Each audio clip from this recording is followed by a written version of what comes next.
podcast, and it's your boy Vari. Today we are here at BattleBots, sitting with Greg, the owner, operator, creator of BattleBots, With Trey Roski. I'm the co. one of the Yes. creators. So, We're a dynamic duo, I hope, sometimes. boom. Yes. So, how did you guys actually get started in BattleBots? Let's start right there. Oh, man, it was a long time ago. So back in 1999, actually, sorry, 1994, my buddy Mark Satrakian, who became a really, really high-end special effects artist. He did stuff like for Star Wars, Mighty Joe Young. He built, all kinds of Men in Black. He did that little alien that was in the guy's face. He Oh, built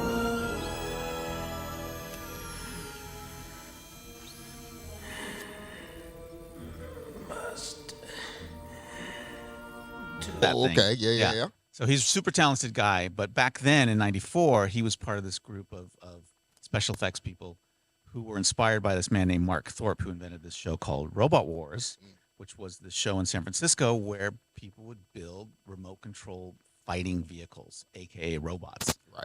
And they beat the crap out of each other. So Mark pages me and says, "Greg, you got to come check this out. This is really cool." I get on the pager, I call him up, he says, "Come." Right. So my wife Tina and I, we go there and we check this thing out, and it smells, it sounds different.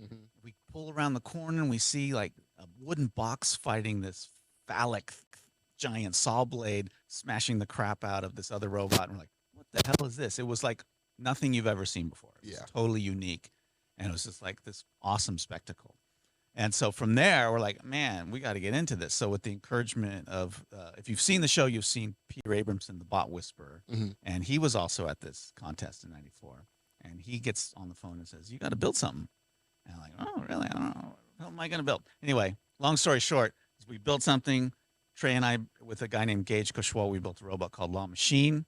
And we entered the second Robot Wars. And to our great surprise, it actually won.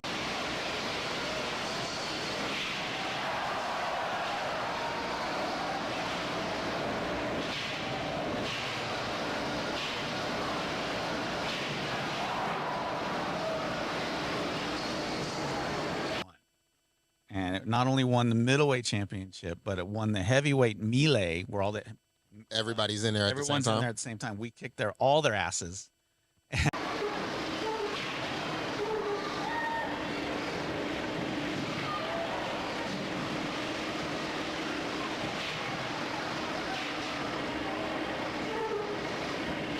And the crowd was chanting, "Law Machine." So we got this big, like, oh my God, this is so great. We love this. And we kept doing it and kept doing it and kept doing it. And there was some ups and downs along the way. But, here we are 20-something years later in Vegas. So before all of that got going, before you got the phone call, were you initially in robotics or building anything like this? Yes and no. So I have a music background. Okay. So always been into the more creative side of stuff. And my buddies in high school were always tinkerers, and we'd always build models. Trey and I are cousins when we were kids. He would build these Cox models that were these things that were gas powered, like boats and gas powered. We always played with these rockets, remote control cars. But like there's this mindset of people who will build these things and then modify them only to break them or destroy them spectacularly. So we did that. We would we'd load up Trey's remote control boat with firecrackers and blow it up on the lake, and people would be like, shouldn't be doing that. But that was fun. So that sort of gets you into this mentality of learning how stuff works, but also how it breaks, and having this fun time modifying things and hacking things. So you can take it to the next level, building a 250-pound attack robot. So when you first built Law Machine, what was the primary weapon? So that's a good question. It didn't have one. And it still beat everybody? Yeah, it was a wedge. So it was like, wedges are, and when you're in grade school, you learn the simple machines: a pulley, a wedge, and a lever. Right? I think that's what it is. Right? Yeah. So the wedge is perfect. It just gets underneath you, and you lost your control. Your wheels don't work anymore. And back then you could pin to win. So just as long as you just slam them into the corner, hold them there for whatever it was, 15, 30 seconds, and we'd win. Right? And we could we could pin them so hard, we could knock into them so hard, and the wedge was just the right angle that they would flip over, they couldn't get back up, Right. yada yada yada. It was a great thing to do once, but for the second year we added you can't wedge forever. It's too boring. It's too boring. So the second year we added a pneumatic battering ram, Like a puncher. like a puncher, Yeah. with the help of Scott LaValle, who now works on Atlas robots, those things for Boston Dynamics that we see Oh, dancing okay, and all yeah, that stuff, sometimes falling down the stairs. Anyway, but it was a great lesson learned because by having this wedge, which was fun once but boring every other time, Right. we discovered that for BattleBots, you must, number one thing, you have to have an active weapon. You can't come to this competition without a giant, spinning blade, massive flipper, an axe, Yep. a vertical spinner or whatever it is, right? You got to have an active weapon. Yeah. So when it came to actually getting everything off of the ground after you guys decided, yo, we love this. What was the next steps? What did it look like those next 5 years of you actually having to ship this out and talk to people and be like, all right, believe in us? Yeah. So we were all about Robot Wars back in the day, helping Mark Thorpe try to get this thing to become world famous. Right. Any media thing that came up, we would do it. Trey and I were big on making videos back then, right? Mm-hmm. There were no iPhones. We had these big old stupid cameras and all that stuff. But we made a video to try to get us on the David Letterman show. We got this close. I mean, we actually got to talk to David Letterman. He was like, I like it, guys, but I don't know if we have time because, Jay Leno's coming in, whatever it was, right? And then there's a book called Gearheads. Yeah. There's a nasty lawsuit between Mark Thorpe and his financial partner that kind of crushed the whole sport for like 2 or 3 years. And it looked like it's a long story, but if people are interested, they can read the book Gearheads. They can get it. But anyway, from the ashes of that, with Mark Thorpe's blessing, Trey and I started BattleBots, and being competitors, we knew where it needed to become better and safer and all this kind of stuff. We needed a real arena that was fully enclosed with a roof so you could have spinners. This one, can launch things up and to the air. Yeah, so you got to have a roof, right? Yeah. So Trey made a huge investment. We got some investors, but mostly Trey threw some of his cash in with the help of a guy named Bob Lepo. And we built the Battle Box, which is out over there. You guys can get some pictures after the podcast. And that was the thing you needed. Like a soccer field needs soccer and tennis court needs tennis, all that stuff. You need the Battle Box to do this properly.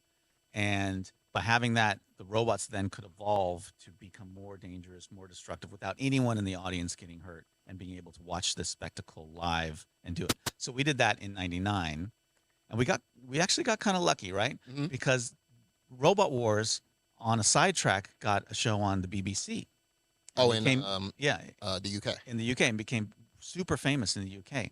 So TV people in the United States were already aware of this kind of thing happening, and people who ran production companies were already aware of this thing happening.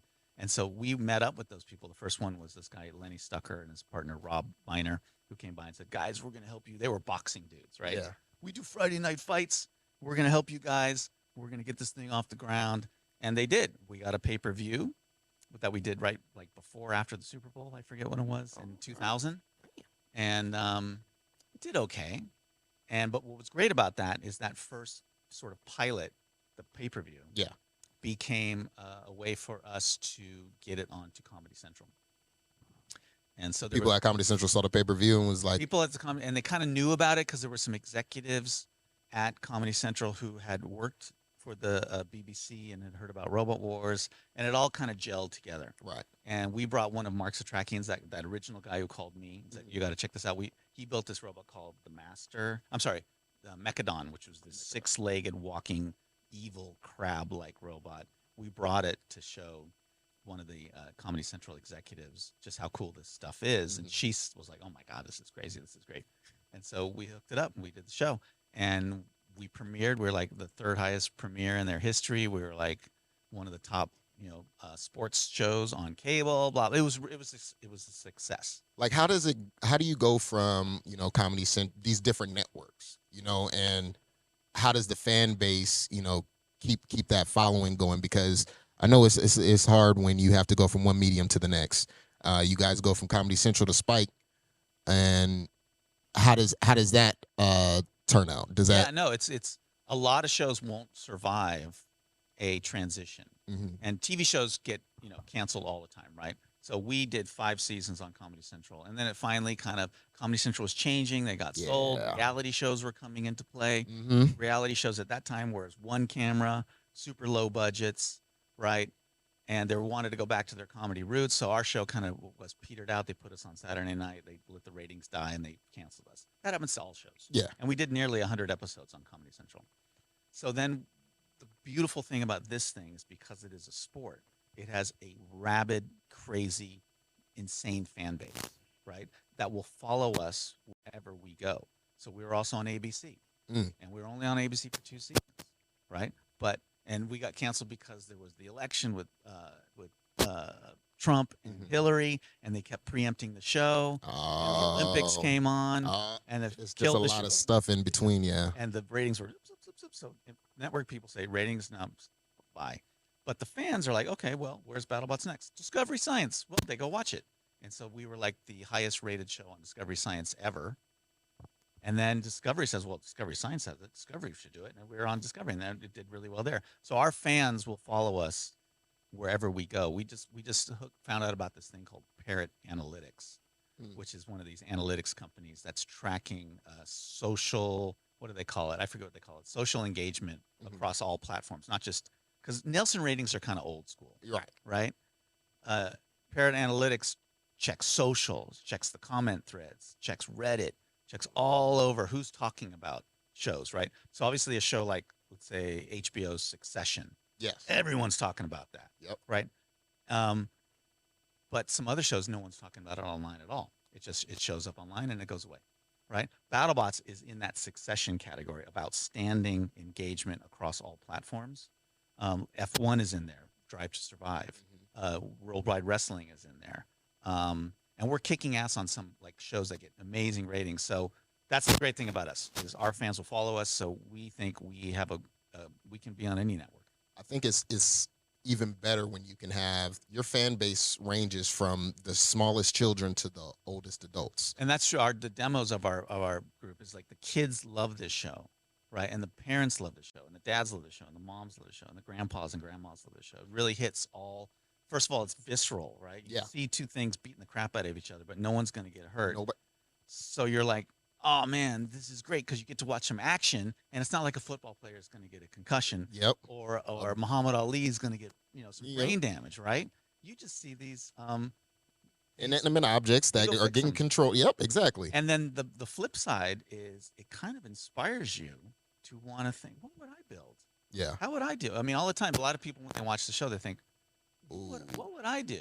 What would I build? And then if there's somewhat got that little engineering spark goes off, and then for a certain group of people, they'll go into the garage and they'll start building, and especially at the kid level. Yeah. And if we can inspire kids to get into the garage and learn how stuff works and build a robot, that's mission accomplished.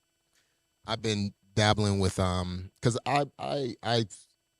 I've seen this. I've come to the shows and I've enjoyed this. I'm playing a game now called Zelda Tears of the Kingdom, and you can create things now. And I've been creating little machines that I can use that can actually turn into something.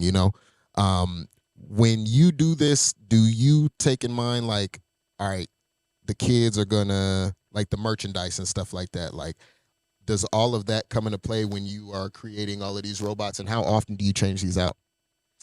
Um, we will take any merchandising opportunity we can because it's a business. We want to make some cash, but we also give the builders, all the builders get a royalty. Mm-hmm. So all the builders get invested into the whole thing, and they get vetted into the whole thing, and so we share the wealth across the board.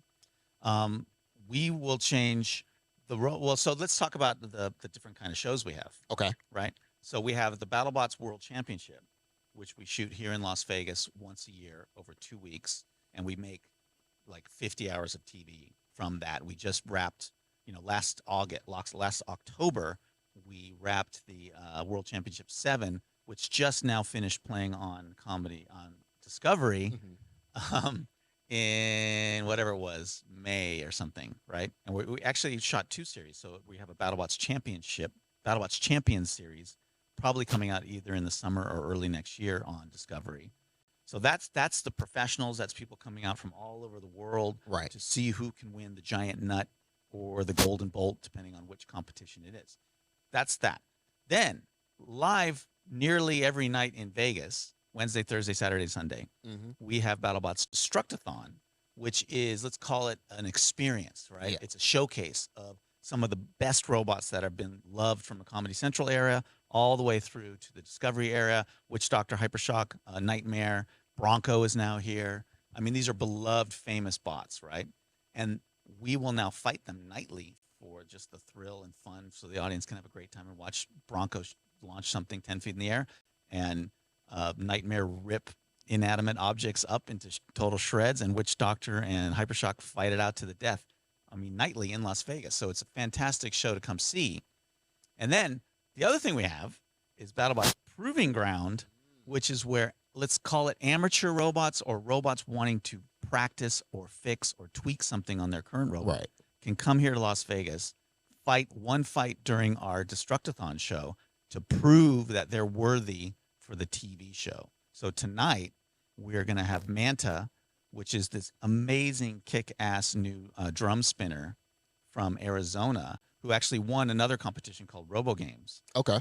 He's a champion. This guy's a champion, but he hasn't been on BattleBots yet. Right. So tonight he's going to show BattleBots what he's got. He's going to fight Triton, which was a bot that was in the World Championship 7, but just didn't quite make it to the World Championship. He was 2-2, but didn't have the pedigree to push him over into the top 32. So tonight, Triton's trying to prove that, man, I should have been in that top 32, and I'm going to show you because I can take on this champion Manta. So, I mean, on any given weekend in Las Vegas, you can see these kind of stakes being raised and people coming in to try to get in the show, plus a showcase of awesome bots that we've seen throughout our history.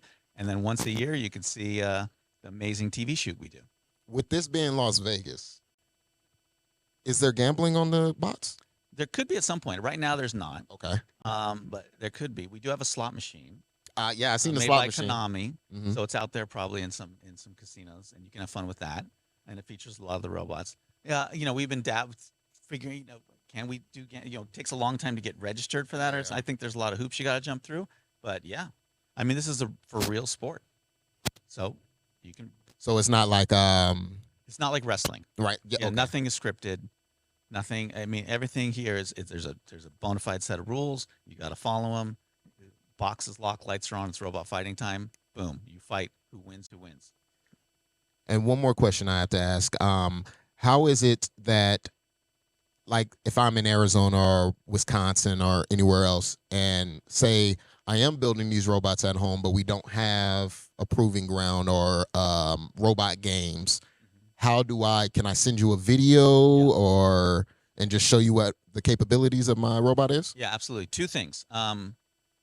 Number one, if you want to get into the sport, you should start. These are 250-pound robots. Right. You need to start light. There's like 15-pound class. There's 30-pound class. There's even like 1-pound classes. Little kids need to start, and even adults need to start in the lighter weight classes. And all over the country, there are lighter weight class events happening. There's one happening this weekend in New York. Oh, okay. There's a website called robotcombatevents.com. You look at that, and I forget, you search, put in your zip code or something, and you will be amazed how many fighting robot tournaments there are across the world. Yeah. And you might find one in your backyard or an hour or 2 drive. And so if you're really into it, go to one of those things, check it out, meet the people, build a small robot, get into that. Then start working your way up, heavier and heavier and heavier, and get into those higher weight classes. And then when you're ready, when you got your feet wet, when you really know what you're doing, and you've learned those hard lessons of having your robot being totally broken and damaged and being able to fix it quickly, then you go to book.battlebots.com and you can apply for BattleBots. You can apply not only for Proving Ground to come out and show us what you got, but you can also raise your hand and say, I would like to be considered for the World Championship. And we're going to soon open this up to colleges and to high school. We're going to have different divisions. We're going to have a walking division. Right now, there's just the pros, but in the coming years, you'll see more and more divisions opening up to just keep expanding the sport because we think the sport is a great way to inspire kids to get into engineering. Trust, because there's a lot of kids that, I mean, physical and stuff like that, like playing sports. Not a lot of them can do that. I know my little brother. He didn't like playing football or anything like that. Yeah, he didn't want to play basketball, but he loved robots. He loved sport. building. It's a sport for your brain. It's a sport for your hands. Sport for building stuff. Yep. Yeah. So it's that other. It's the flip side of the physicalness. Yes. And like you said, not everyone is going to be that awesome, baseball star, right? Whatever it is, right? But you got to create an idea. Yep. And you don't have to be some nuclear physicist, rocket science engineer to build these things. They're actually quite simple. Mm-hmm. And we've seen some of the underfunded mom and pop garage teams do amazingly well against like some of these college PhD, super smart people. They might overthink it a little bit. So it's super accessible. That happens all the time. Yeah. But I want to thank you for today and us getting this in and being able to have this episode come out. I want everybody to make sure that you guys, when you're in Vegas, come see BattleBots. What days was it again? We got shows Wednesday and Thursdays at 6, and then the weekend, Saturday and Sunday at 2 p.m. matinees. You can go to battlebots.com/tickets to learn everything you want about BattleBots Instruction Line, and then you can go get the tickets from there. It links you over to Ticketmaster, and you can go buy the tickets. And we'll be doing shows definitely through September, and then we'll see how it goes with the big F1 race that's going to happen across the street. and then hopefully we'll be able to do a write-up through to the race in November, and then kick it off again in 2024. We'll probably have the World Championship around that time as well, and just keep going. We're here for the long haul. Okay. Well, I want to thank you again for having us here.